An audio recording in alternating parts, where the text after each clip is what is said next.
Šodien grāmata, par ko mēs runāsim, ar ko mēs iepazīstināsim mazliet vairāk, autori, kur ir Solveiga Krūmiņa-Koņkava. Jāsaka, ka arī ir tāds ceļojums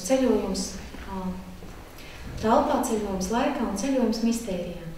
Šī grāmatā tad ir rakstīta ļoti ilgu laiku, bet tapus salīdzinoši ļoti īsā brīdī. Jāsaka, ka pats nosaukums, kuru varbūt kādam ir. Es domāju, ka tiem, kas nodarbojas ar teoloģiju vai dzīvo faktiski šajā kultūras telpas daļā, viņi zina, ko tas nozīmē. Ja? Tas ir tieši tāpat kā ar Dievu, jo tieši tāpat kā, ja mēs pārtulkotu šo nosaukumu latviski, ja tas zaudētu to daudznozīmību, kas tajā ir ielikts. Un tas iemesls, kāpēc arī es netulkoju. No vienas puses tāpēc, ka speciālisti, kas strādā šajā tēmā, ļoti labi zina, ko tas nozīmē. No otras puses, es gribētu, lai arī tie, kuri grib saprast, ko tas nozīmē, viņi izlasītu un viņi saprastu, varbūt vismaz pietuvinātos šai izpratnē. Un tās, kas ir uz vāka, es domāju, ka jūs visi viņu atpazīstat.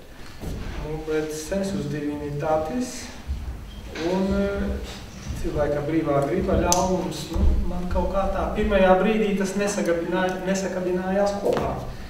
Bet tad es patiešām pusstundā sāku skatīties cauri to grāmatu un domāju, pagaidām, nav tik vienkārši.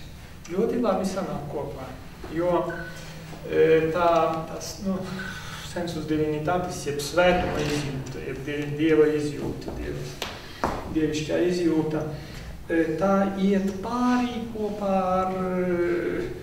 ar ļaunuma izjūtu, var to tā nosaukt. Un tad, ja mēs nonākam pie grēka jēdziena, tad grēka jēdzienu no Dieva uztveres, Dieva sajūtas nevar atpavīt.